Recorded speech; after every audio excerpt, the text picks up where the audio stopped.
The following advertisement was screened on free-to-air television leading up to the 2012 Queensland state elections for Bob Katter's newly formed Australia Party. The choice of methods, images and arguments utilised by the Katter Party to appeal to voters show a widely broadcast example of the national and foreign identities at work in the public consciousness that can be used in a classroom to teach students that diversity and difference are not indicative of deficit.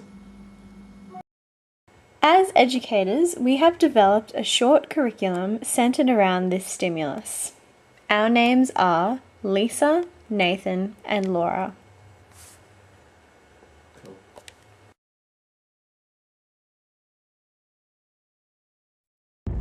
Anna Bly started flogging off our assets, and Newman's going to keep doing it. Coal seam gas companies are poisoning our water and wrecking lives, and Newman and his mates are only going to make it worse. Now the mining companies want to bring in thousands of foreign workers and take away our jobs. All I know is the whole thing is un-Australian, and we need to do something about it. Our last chance is to back Aidan McLinden and Bob Katter. Vote 1, the Australian Party. Authorised by L. Shaw for Katter's Australian Party, Brisbane.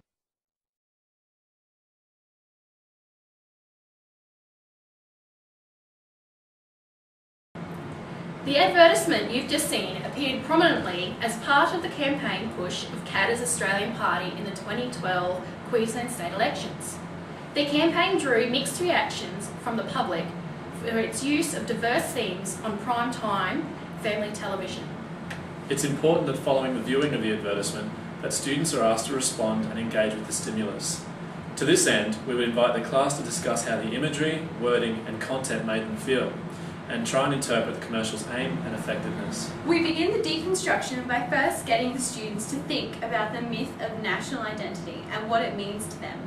We hypothesise that by relating the concept to something the students are familiar with, for example, themselves and their community, they may draw their own conclusions regarding the myth of national identity. The first activity involves asking the class what do they think represents Australia. The task will require students to find a piece of media that they think is a partial or whole representation and talk for a few minutes in front of the class about why they chose this piece. The teacher should encourage the students to think of some key points for their talk. After listening to the short, informal presentations, the teacher should link the activity back to the advert by asking how the students think the ad is attempting to be Australian. Some examples of student suggestions may include the voiceover, a masculine voice which uses slang and has a strong nasal accent. Racism, Australia is often seen as a racist culture as part of our supposed humour. Fair go and mateship attitude. The ad is trying to appeal to the supposed Australian ideals of unity and fairness and suggests these notions will be compromised. This also appeals to the working class, the people who would apparently be especially disadvantaged by the influx of foreign labour. Finally, the use of un-Australian and the Australian Party labels. After this discussion, ask the students if they agree to the advertisement's portrayal of Australia. Finally, to lead on to the next section, ask the students about their parental lineage. If they do not know, suggest that they go home and ask their parents about their heritage.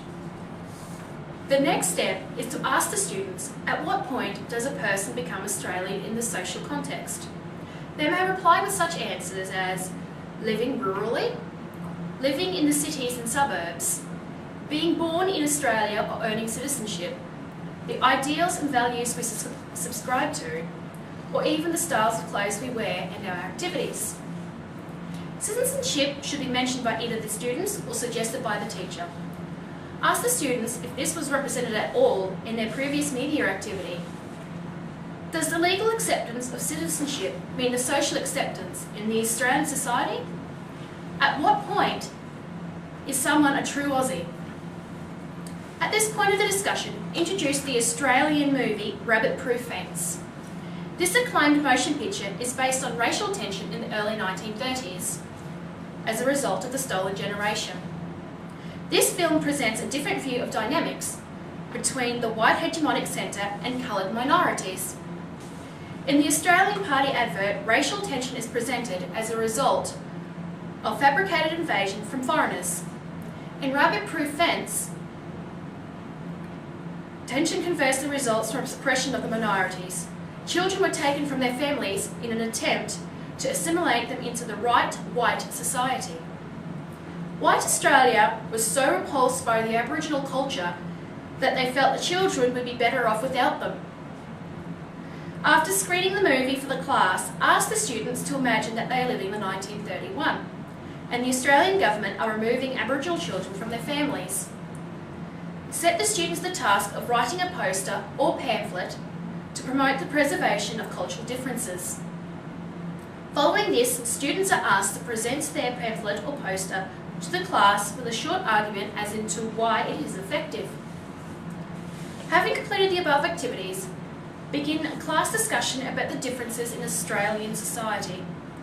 Discuss how the hegemonic Australian national identity is not accurate and that our national identity is a socially constructed myth. This next part of the course focuses on deconstructing the hegemonic foreign identity, a key point in the course. We specifically address the myths associated with and the conceived characteristics of those outside the cultural centre. We do this with the intention of equipping students with the ability to critically separate what is fact from what is perpetuated social construct in the real world. Initially, students are invited to reflect upon the manner in which the advertisement portrays people from other countries. Discussion of this topic would be guided towards the use of the word un-Australian, as though Australian as a social identity has finite boundaries. The visual presentation of foreign workers as being identical to one another, the view that people from other countries are inhuman, emotionless and militaristic, and the argument that the advertisement puts to potential voters that people from overseas pose a threat to Australian jobs and, by extension, Australian lifestyles. Students would then be asked to infer as to what the advertisement is trying to achieve in its employment of these methods, in particular, the manufactured image of the army marching. Ask what social constructs make such methods effective. Discussion should ideally lead and be guided towards the notion that the advertisement plays upon Australian fears, be it of the unknown or difference in general, as a means to convince voters.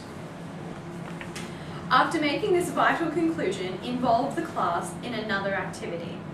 Ask the students to divide into 3 or 4 and create a collage of what they consider to be foreign. Allow them to choose their own medium. Mind maps, drawings, magazines, images of the internet, and others may all be utilised. As an example of how the activity may turn out, we have prepared a small collage.